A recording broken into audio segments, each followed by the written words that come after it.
नमस्कार प्रिय दर्शकों, मैं आचार्य दीनानाथ चौबे स्वागत करता हूं हमारे इस यूट्यूब चैनल पर। और मैं आज एक विशेष उपाय लेकर आया हूं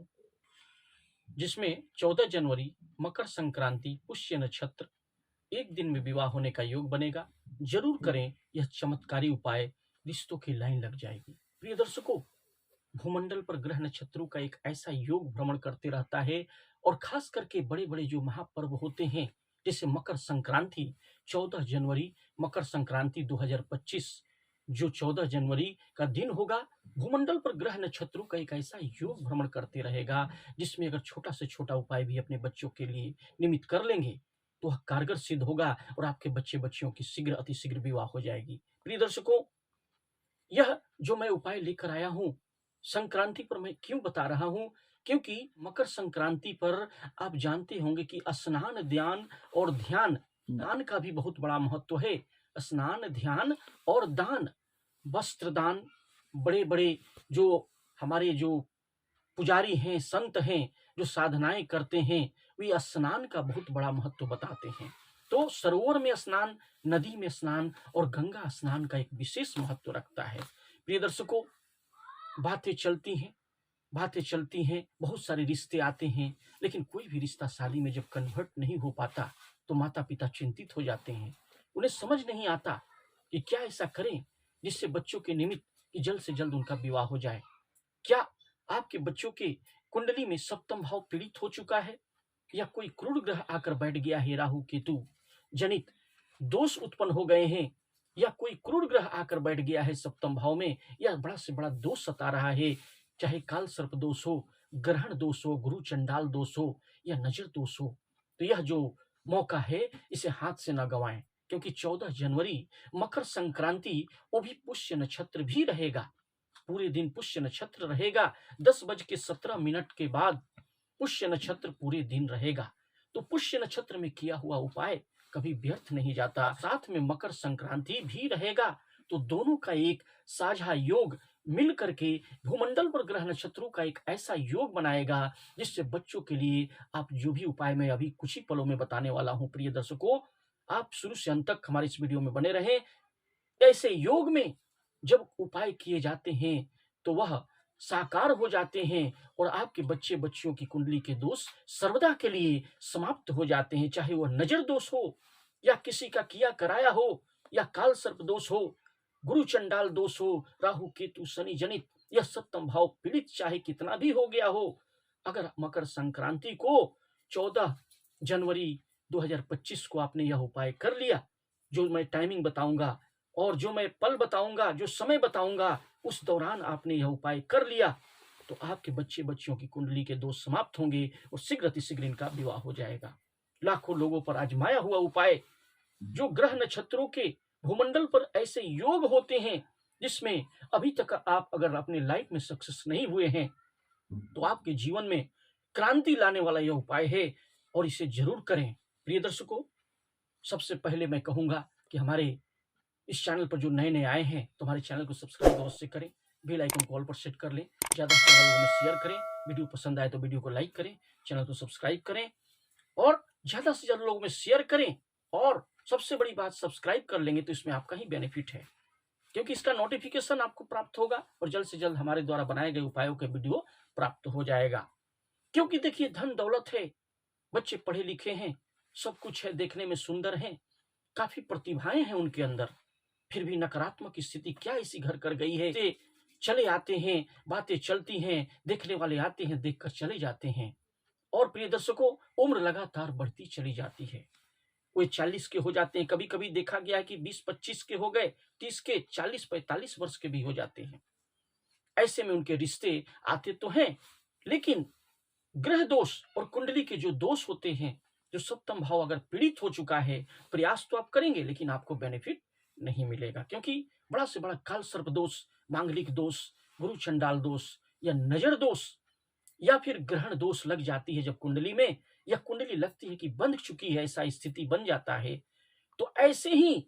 संक्रांति आदि पर्वों पर, मकर संक्रांति जो पर्व आते हैं उस पर ये उपाय करनी पड़ती है, इस तरह के उपाय करने पड़ते हैं। आज मैं आपको बताने वाला हूं। प्रिय दर्शकों,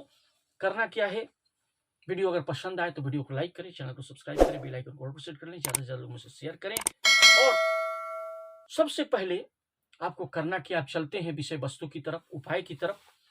14 जनवरी मकर संक्रांति के दिन सुबह सुबह ब्रह्म मुहूर्त में उठ जाएं, सुबह सुबह धुले हुए वस्त्र पहन करके स्नान ध्यान करके, और धुले हुए वस्त्र धारण, गंगा स्नान का विशेष महत्व है। आप गंगा स्नान करें या किसी नदी में करें या किसी तालाब में करें, या फिर अगर गंगा में स्नान तो बहुत बड़ा महत्व रखता ही है लेकिन आप नहीं जा सके, अगर इन सब जगहों पर पवित्र स्थलों पर नहीं जा सकते हैं, नदी में भी आपने स्नान नहीं किया, तो आप घर में स्नान करें, थोड़ा सा गंगा जल मिला के कर लें, क्योंकि गंगा स्नान का विशेष महत्व है। तो आप गंगा जल भी अगर मिला लेते हैं 1-2 बूंद, तो उसका भी बहुत बड़ा महत्व हो जाएगा। उस दिन स्नान ध्यान करके, धुले हुए वस्त्र पहन करके आपको करना क्या है कि अच्छे वस्त्र पहन करके अपने मंदिर में देवी देवता, जो विराजित देवी देवता हैं, श्री गणेश जी भगवान का ध्यान करके, श्रीमन नारायण का ध्यान करके, बाबा विश्वनाथ, बाबा भोलेनाथ का ध्यान करें,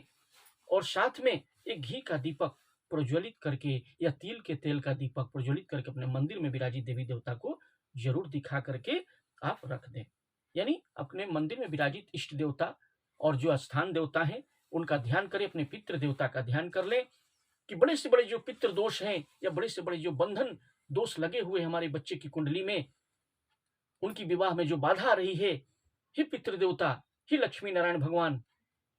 का ध्यान करके आपको एक घी का दीपक या तिल के तेल का दीपक सबसे पहले मंदिर में रख दें। उसके बाद आप एक लोटा तैयार करें, याद रखें एक लोटा में जल भर लें, शुद्ध जल भर लें, का जो अगर आप लोटा कोई भी यूज करते हैं, लेकिन तांबे का हो तो और भी अच्छा है। तांबे का लोटा ले लें, जल से भर लें, थोड़ी सी 1 चुटकी हल्दी उसमें डाल लें, उसके साथ साथ लाल चंदन उसमें डाल लें, इसके बाद सफेद तिल थोड़ा सा डाल लें, थोड़ा मीठा गुड़ उसमें डाल लें, और अक्षत चावल तो डाल सकते हैं, याद रखिए टूटे भांगे चावल ना हो, साबुत होने चाहिए, थोड़ा सा अक्षत डाल लें। एक लोटा तैयार कर लिया आपने,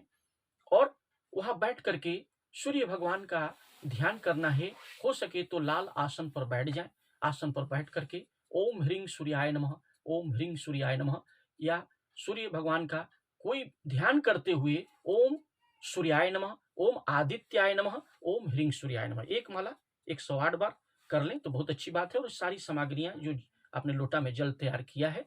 इससे लेकर के चले जाएं खुले जगह में, जहां पर सूर्य नारायण भगवान प्रत्यक्ष आपको उगते हुए दिखाई दे रहे हैं। वहां आपको लोटे को लेकर के आपको चला जाना है खुले हुए जगह में, जहां से सूर्य नारायण भगवान प्रत्यक्ष दिखाई दे रहे हों। तो सर्वप्रथम लोटा में जो आपने सामग्रियां लेकर के, लोटा भर के जल लेके गए हैं, जिसमें आपने लाल चंदन, सफेद तिल, मीठा चावल आपने रखा है, थोड़ा हल्दी भी रखा है, सूर्य नारायण भगवान को जल अर्पित करनी है, और आपको उनको देखना है, और अपनी मनोकामनाओं का चिंतन करते हुए एक लोटा जल सर्वप्रथम सूर्य नारायण भगवान को ओम ह्रीं सूर्याय नमः, ओम सूर्याय नमः, ओम आदित्याय नमः कह के आपको एक लोटा जल ढाल देना है। सर्वप्रथम आपको जहां भी आप स्नान कर रहे हैं, अगर नदी में आपने स्नान किया है तो वहीं सुबह सुबह ये सामग्रियां आप घर में भी आके तैयार करके, यानी घर में देवी देवता को अगर पूजन बाद में भी कर सकते हैं, क्योंकि अगर आप नदी में स्नान करते हैं तो वहीं पर आप पहले जल ढाल दें ये सब सामग्रियां मिलाकर, और घर में आकर के भी दीपक जला सकते हैं, या फिर सर्वप्रथम आप घर में हैं अगर तो दीपक को जला करके पूजा के मंडप में पूजन करके, लोटा तैयार करके जो जो सामग्रियां हमने बताई वो लेकर के जाकर के सूर्य भगवान को जल अर्पित करें, ओम ह्रीं सूर्याय नमः, ओम आदित्याय नमः कह के। और उसके बाद में भी आप घर में बैठ के कोशिश करें, एक माला अगर कर सकें, पहले भी कर सकते हैं जल ढालने से पहले, जाने से पहले, या फिर ढाल करके भी आकर के घर में आसन पर बैठ करके ओम ह्रीं सूर्याय नमः, ओम आदित्याय नमः का जाप एक माला जरूर कर लें। इसके बाद 10:17 के बाद जो मैं उपाय यह बता रहा हूं, उसके बाद पुष्य नक्षत्र का प्रारंभ होगा। 10:17 के बाद ये उपाय करनी है, जो उपाय आगे मैं जो बता रहा हूं। जल आप सुबह सुबह ढाल सकते हैं, स्नान ध्यान करके मंत्र का जाप ओम ह्रीं सूर्याय नमः का जाप करके कर सकते हैं। उसके बाद 10:17 के बाद आपको जब पुष्य नक्षत्र होगा, क्योंकि पुष्य नक्षत्र में और मकर संक्रांति भी होगा, दोनों का संयोग बनेगा, और उस समय जो उपाय मैं बता रहा हूं इसको करना है। वह कैसे करना है, आपको करना क्या है कि आपको हनुमान जी के मंदिर में उसके बाद जो आपको उपाय करनी है, उसमें से क्या क्या सामग्रियां लेनी होंगी वो आप नोट कर लें। हनुमान जी के लिए गुड़ के बने हुए व्यंजन लेने हैं, तिल लेने हैं या मिठाई लेना है, गुड़ का बना हुआ अगर लड्डू हो तो ले लें, या बना हुआ व्यंजन गुड़ का तिल का होना चाहिए, क्योंकि हनुमान जी के मंदिर में ये सब सामग्रियां लेके जाएं। और चमेली के तेल का एक दीपक तैयार कर लें, याद रखें, क्योंकि हनुमान जी के लिए लाल फूल की एक माला भी लें, अड़हुल फूल की माला हो या गुलाब फूल की माला हो, उसमें इत्र लगा करके लेकर के आपको हनुमान जी के मंदिर में चला जाना है। सर्वप्रथम हनुमान जी को चमेली के तेल का दीपक जो है दिखा करके उनका ध्यान करके विवाह की मनोकामना करनी है, और वहीं उनके चरणों के सामने चमेली के तेल का जो दीपक है वो रख देना है। इसके बाद लाल फूल की माला इत्र लगा करके हनुमान जी को पहना देना है, और पहनाने के बाद जो गुड़ के बने हुए व्यंजन है, लड्डू है, उसे चढ़ा देनी है। और दक्षिणा यथासंभव दक्षिणा भी 51-101 को आप वहीं छोड़ दें, वहीं चढ़ा करके जो आपने व्यंजन रखा हुआ है वहीं हनुमान जी के पास में 51-101 यथासंभव दक्षिणा भी रख दें, और गुड़ के बने हुए व्यंजन भी रख दें, और लाल फूल की माला आप बजरंगबली का, बालाजी का ध्यान करके वहां पर पहना दें, हनुमान जी को पहना दें, और वहीं बैठ करके ओम हम हनुमते नमः, ओम हम हनुमते नमः, ओम हम हनुमते नमः की एक माला 31 बार या 108 बार जरूर करें। हनुमान जी से अपनी अर्जी वहां पर लगाएं कि हे हनुमान जी महाराज, मेरे बच्चों की कुंडली में जो भी दोष हैं, बच्चे स्वयं इस उपाय को कर सकते हैं, माता पिता भी कर सकते हैं। वहां बैठ करके माता पिता अगर कर रहे हैं तो बच्चों का नाम गोत्र लेके ओम हम हनुमते नमः, ओम हम हनुमते नमः एक माला करेंगे, और बच्चों के लिए शीघ्र विवाह की कामना करेंगे। प्रिय दर्शकों, याद रखें, यह उपाय आपने संक्रांति के अवसर पर आपने कर लिया, और साथ में जो उपाय जो मैं बता रहा हूं, क्योंकि स्नान, दान, ध्यान, और उस दिन दान का महत्व है। आपको क्या करना है कि सुबह सुबह शास्त्रों में कहा गया है कि बड़ा से बड़ा जो यहाँ पर जो स्नान किया जाता है, तो स्नान का इतना बड़ा महत्व है कि 10,000 गोदान के बराबर एक इसका फल प्राप्त होता है। यानी 10,000 गोदान जितना किया जाता है, एक बार स्नान कर लेंगे अगर नदी में, गंगा स्नान का विशेष महत्व है। अगर आप गंगा स्नान करते हैं तो इसमें 10,000 गोदान का फल प्राप्त होता है। प्रिय दर्शकों, पुष्य नक्षत्र जो होगा 10:17 के बाद होगा, पूरे दिन पुष्य नक्षत्र रहेगा और मकर संक्रांति भी रहेगी। तो उस दिन स्नान का महत्व है, गंगा स्नान का, साथ में दान का महत्व है। तो गरीबों को और जरूरतमंद को, ब्राह्मण को दान करें, ऊनी कपड़े का दान करें, कंबल का दान करें, मीठा दान करें, गुड़ का दान करें, तिल का दान करें, साथ में गौ माता को गुड़ खिलाएं और तिल खिलाएं, और गरीबों को इन सामग्रियों को दान करें। क्योंकि ठंडा का समय होगा, उस समय अगर ऊनी वस्त्र दान करते हैं, कपड़े का दान करते हैं किसी गरीब को, जरूरतमंद को, तो इस पर क्या होता है कि भगवान जो लक्ष्मी नारायण भगवान हैं उनका कृपा प्राप्त होता है, और जो भी आप करते हैं शास्त्रों के अनुसार उसका काफी बड़ा महत्व है। आपको जो चाहेंगे वह वर प्राप्त होगा, और विवाह जल्द से जल्द होगा। जो भी कुंडली के दोष होंगे वो समाप्त होंगे। प्रिय दर्शकों, यह कार्य